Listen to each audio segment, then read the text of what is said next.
country goes on with those elections on the 7th and the 9th of April 2025.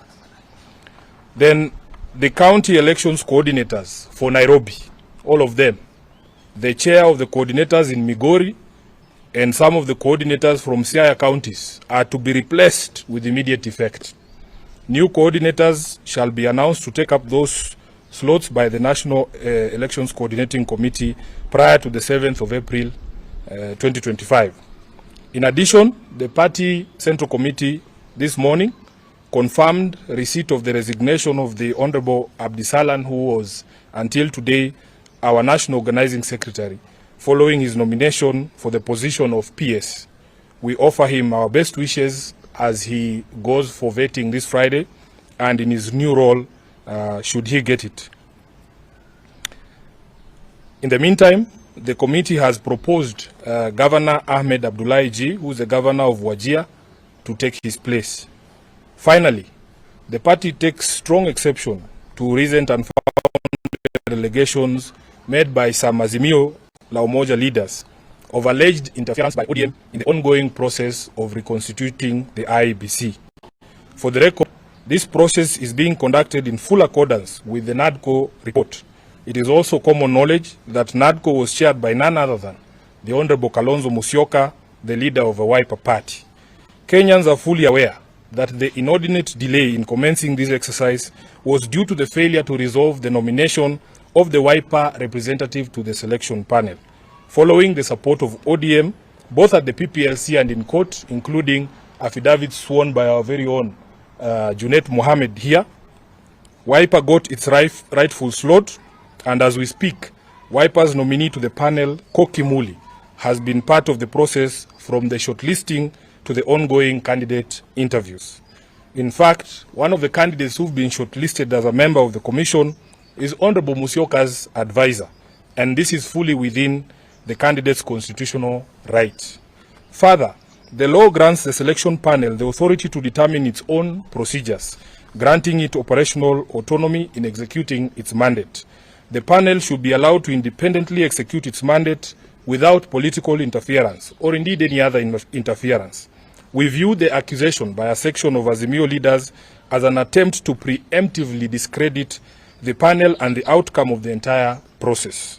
Kenyans have waited a very long time to have an electoral commission in place, and we will not countenance any attempts to derail or delay that process. That is the end of the statement, and I thank you for coming as always. If there are questions, we will take them. If not, we will supply you with copies of the statement as we have read it.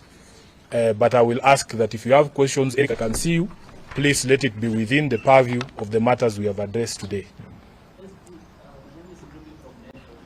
Yes.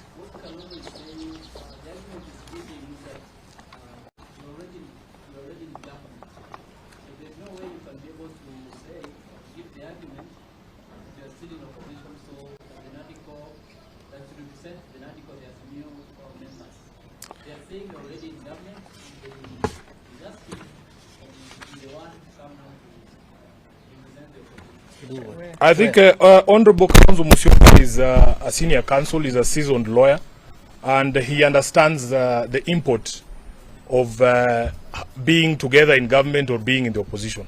As we speak today, this is the top organ of ODM. ODM is not in government, and I don't know how many times we have to answer a question. ODM is not in government. ODM is a distinct, independent political party from the ruling Kenya Kwanza coalition. So when somebody makes an allegation such as that, you have to ask them first, what is the basis of that assertion? Then we can engage from there. Yes, Eric, that was your question.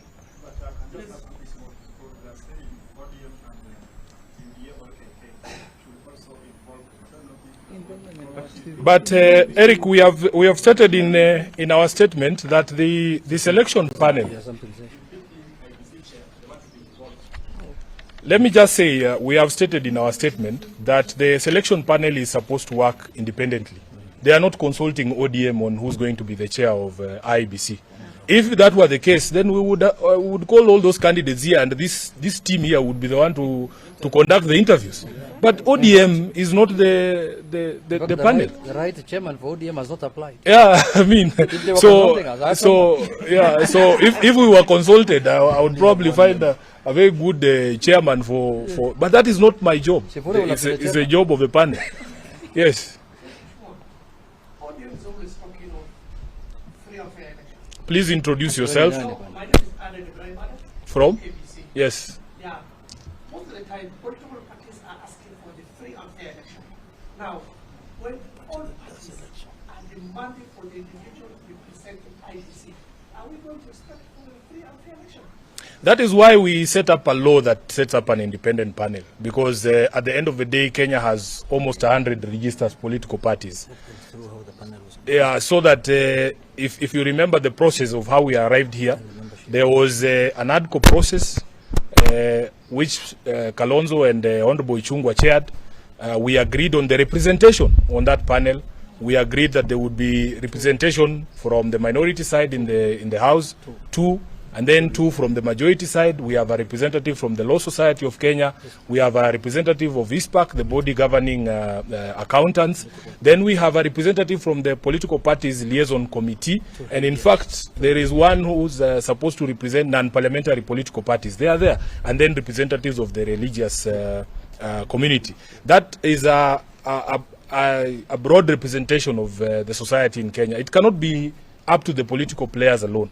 So for me, really, for anyone else to demand that they need to be consulted, yet they have representation on that body, is to be disingenuous.